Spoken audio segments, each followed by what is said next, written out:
नमस्कार विद्यार्थी मित्रांनो, आज आपण शिकणार आहोत इयत्ता 9वी आणि 10वी यांचं मराठी व्याकरण. जो प्रकार आपण पाहणार आहोत तो आहे अव्यय.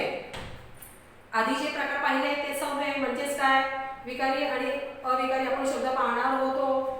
त्याच्यामध्ये नाम, सर्वनाम, विशेषण, क्रियापदे आपण पूर्ण पाहिलेले आहेत, अभ्यासलेले आहेत. पुढचा जो प्रकार आहे अव्यय. आता हे जे अव्यय आहे ते अव्यय किती आहे, तुम्हाला मी सुरुवातीलाच एकदम तो चार्ट लिहून दिला होता. त्याच्यामध्ये आपल्याला 4 अव्यय दिसून येतात. पहिला जो आहे तो म्हणजे क्रिया विशेषण अव्यय, दुसरा आहे शब्दयोगी अव्यय, तिसरा आहे उभयान्वयी अव्यय आणि चौथा आहे केवळ प्रयोगी अव्यय.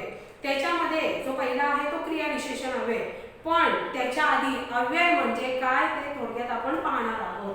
अव्यय म्हणजे काय, तर वाक्यात उपयोगात येताना ज्या शब्दांच्या मूळ रूपात बदल होत नाही त्या शब्दांना अव्यय किंवा अविकारी शब्द म्हणजेच काय तर बदल न घडणारे त्याला काय म्हटलं जातं, अव्यय म्हटलं जातं. पुन्हा एकदा व्याख्या मी तुम्हाला सांगते ती तुम्ही व्यवस्थित वहीमध्ये लिहून घ्या. वाक्यात उपयोगात येताना ज्या शब्दांच्या मूळ रूपात बदल होत नाही त्या शब्दांना अव्यय किंवा अविकारी शब्द म्हणतात. ब्रॅकेटमध्ये लिहून ठेवा बदल न घडणारे, हे तुम्ही ब्रॅकेटमध्ये लिहून ठेवायचं आहे. त्याच्या खाली उदाहरण तुम्हाला द्यायचं आहे, हळू कॉमा वर, ही त्याची उदाहरण झाली. त्याच्यातला जो पहिला आपण प्रकार पाहणार आहोत क्रिया विशेषण अव्यय. अव्ययाचे मी तुम्हाला किती प्रकार सांगितले, हा बघा आपला अव्यय हा प्रकार चालू आहे. या अव्यय हे अव्यय किती आहेत म्हटलं, 4 आहेत. बघा पहिला जो अव्यय आहे तो आहे क्रिया विशेषण अव्यय. दुसरा जो प्रकार आहे, दुसरा प्रकार आहे त्याला शब्दयोगी अव्यय. आणि तिसरा जो प्रकार आहे तो आहे उभयान्वयी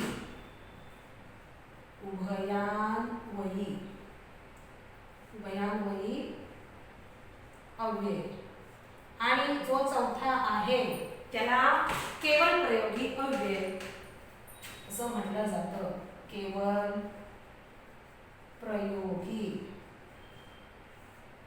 अव्यय असे अव्ययाचे आपल्याला 4 प्रकार अभ्यासायचे आहेत.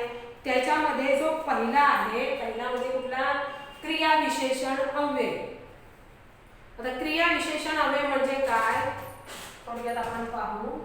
इथे जो आहे तो आहे क्रिया विशेषण अव्यय.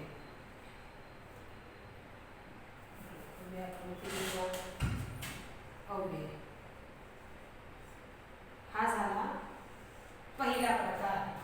या पहिल्या प्रकारामध्ये बघा क्रिया विशेषण अव्यय, याच्यामध्ये क्रियापदाबद्दल विशेष किंवा अधिक माहिती सांगणाऱ्या अविकारी म्हणजे बदल न होणाऱ्या शब्दास क्रिया विशेषण अव्यय असं म्हणतात.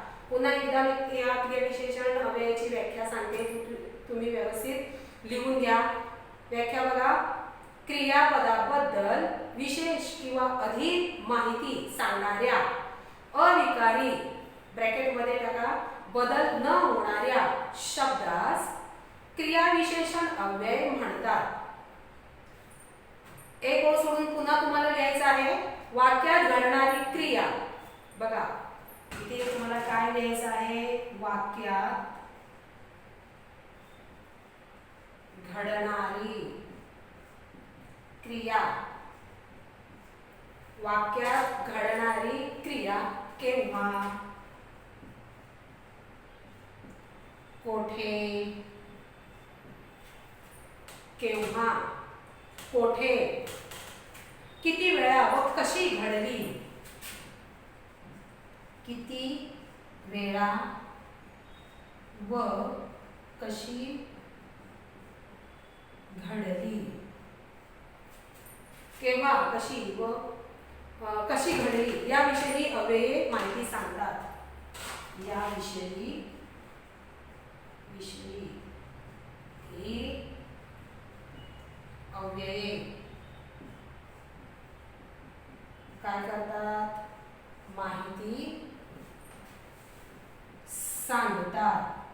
इथे आपण पाहू शकता, मगाशी मी तुम्हाला व्याख्या लिहिलेली आहे क्रियाविशेषण अव्ययाची. परत एक ओळ सोडून हे वाक्य तुम्ही तिथे लिहून ठेवायचं आहे. बघा इथे काय सांगितलंय, वाक्यात घडणारी क्रिया केव्हा, केव्हा, कोठे, किती वेळा, कशी घडली याविषयी माहिती ही अव्यये सांगतात.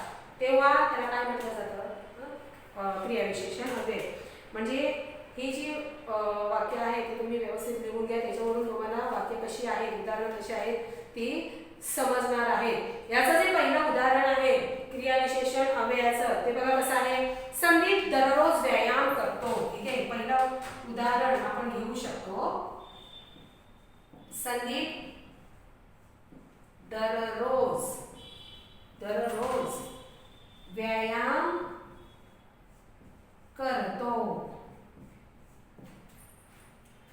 दुसरं वाक्य आहे राघव पटकन निघून गेला. राघव पटकन निघून गेला. तिसरं वाक्य बघा काय येईल, तेथून नदी वाहते. तेथून नदी वाहते. आपल्याला पुढचं वाक्य सांगता येईल, काल शाळेला सुट्टी होती. काल शाळेला सुट्टी होती. ही जी वाक्य आहे त्या वाक्यामध्ये आपल्याला काय जाणवते पहा. संदीप दररोज व्यायाम करतो. कधी करतो, दररोज करतो. इथे किती वेळा या शब्दाची माहिती दिलेली आहे. ठीक आहे, कधी करतो तर दररोज करतो. म्हणजेच हे काय आहे, हे अव्यय सांगण्याचा प्रयत्न केलेला आहे. दुसरं, राघव पटकन निघून गेला. राघव कसा निघून गेला, पटकन निघून गेला. म्हणजेच हे देखील काय आहे, क्रियाविशेषण आहे. त्याच्यानंतर तेथून नदी वाहते. नदी कुठून वाहते, तर तेथून हे काय झालेलं आहे आपल्याला समजतंय. कुठून नदी वाहते. पुढचं, काल शाळेला सुट्टी होती.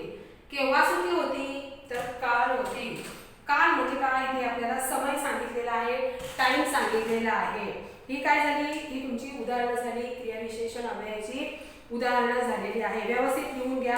तर याच्यामध्ये हे जे क्रियाविशेषण आहे त्याच्यामध्ये आणखी 4 प्रकार आहेत. ते म्हणजे पहिला आहे रीतिवाचक क्रियाविशेषण अव्यय, दुसरा आहे स्थानवाचक क्रियाविशेषण अव्यय आणि तिसरा आहे कालवाचक क्रियाविशेषण अव्यय आणि शेवटचा आहे परिमाणवाचक किंवा संख्यावाचक. अशी काय आहे या क्रियाविशेषण अव्ययाची म्हणजे प्रकार आहे. हे जे क्रियाविशेषण अव्यय आहे थोडक्यात आपण 2-3 शब्दामध्ये याची माहिती घेऊया.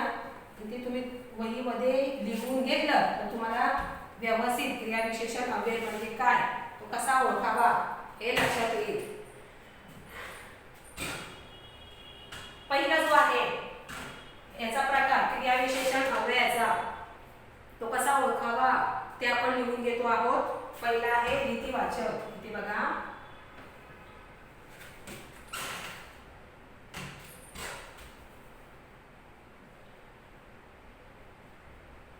रीतिवाचक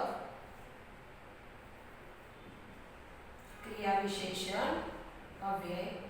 त्याच्यानंतर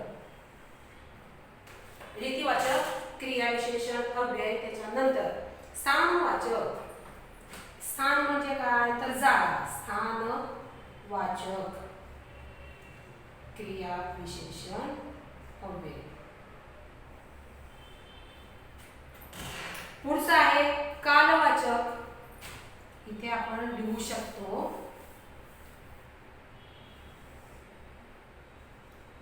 कालवाचक क्रिया विशेषण अव्यय.